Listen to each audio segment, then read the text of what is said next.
Welcome to Colour Knowledge. There are 4 key things that we need to learn in colour knowledge. The first one being the colour wheel. The second one being natural hair colours or natural bases. The third one being the level system that us hairdressers use. And then the fourth one being grey hair. The first thing we're going to touch on is number 1, which is our colour wheel. The colour wheel is basically a universal tool that doesn't change. It's used in graphic design, interior design, and hairdressers use it a little bit differently.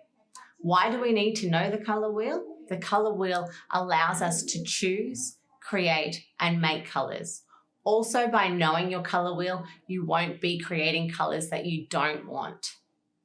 So, the first thing we're going to jump into is we're going to talk about the basics of the colour wheel. The colour wheel is divided into 2 sections. We talk about warm colours, and warm colours, think of the sun. So the sun warms you up. So the sun basically has 3 colours to it, and they are red, orange, and yellow. So these sit on the warm side of the colour wheel. The other side is cool colours. So think of the ocean. So the ocean typically has 3 colours in it. You see green, blue, and violet. These are things that are going to be cool, so they represent the cool side of the colour wheel. What sits in the middle of the colour wheel is naturals, beiges, or neutrals. These 3 words are what we describe as brown. So brown sits in the middle of the colour wheel. So remember, the colour wheel is broken up of warm, cool, and in the middle, neutrals. So now you understand that warm, cool, and the middle colour of the colour wheels. We're going to jump in and talk about primary colours.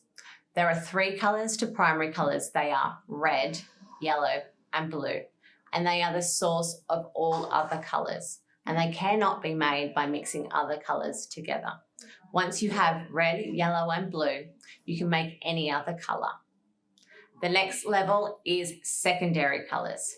Now, secondary colours are made by mixing a primary and another primary together. So on the colour wheel, you will find that you have orange, and that sits right in between red and yellow. So red and yellow are a primary colour, and when they mix together, they create orange. The next colour is green. So green sits right in the middle of blue and yellow. So when blue and yellow are mixed together, they create green. And then we're dealing with violet. Hairdressers tend to use the term violet rather than purple. It just sounds nicer to our clients. And violet sits right in the middle of blue and red. So when you mix blue and red together, you create violet or purple. These are your secondary colours. So they are orange, green, and violet. Then the final tier is tertiary colours. And a tertiary colours are made by mixing a primary and then neighbouring secondary colour together. There are 6 tertiary colours. We have yellow-orange, yellow-green, blue-green, blue-violet, red-violet, and red-orange. Once we understand primary, secondary, and tertiary colours, then the most important thing a hairdresser needs to know, and what we commonly use the colour wheel for, is neutralising colours. Neutralising colours means mixing 2 colours together to cancel out a colour and create natural, neutral, or brown. So when hairdressers are dealing with neutralising colours, we're normally neutralising warmth that's coming through on a client's hair. Clients tend to always complain about brassy, gold, or yellow. So hairdressers really need to know their neutralising colours. So when we're dealing with the colour yellow, we want to find that on the colour wheel, and then you want to find the colour exactly opposite it. So when you find yellow, you're going to go down the colour wheel, and the colour opposite that is called purple or violet. When you mix yellow and violet together, you create brown or neutral. This is what we mean by neutralising. The next colour that you would have to deal with neutralising is orange. Orange is something that clients typically request to get rid of, and it's probably one of the harder colours to remove. So when you find orange on the colour wheel, you need to go opposite the colour wheel and find that colour that sits right across from it, and that colour is blue.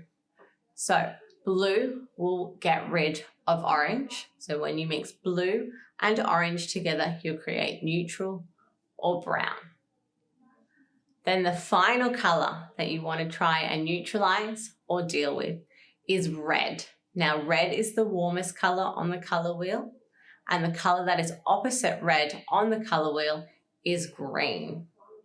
So when you mix red and green together, they cancel each other out or neutralise each other, and they create brown. There are some fun little tips and little memory games we have so that you can remember these things. So for yellow and violet, you want to think of the chocolate bar violet crumble. This is how you remember they're their neutralizing colours. The next one, when you're dealing with orange and blue, think of a sunset over the ocean. This is their neutralizing colours. And then the last one is red and green. Think Christmas. These two colours are neutralizing colours. Once you have a handle of this, it will make choosing a colour, selecting colours, and dealing with unwanted tones so much easier. And that's the colour wheel.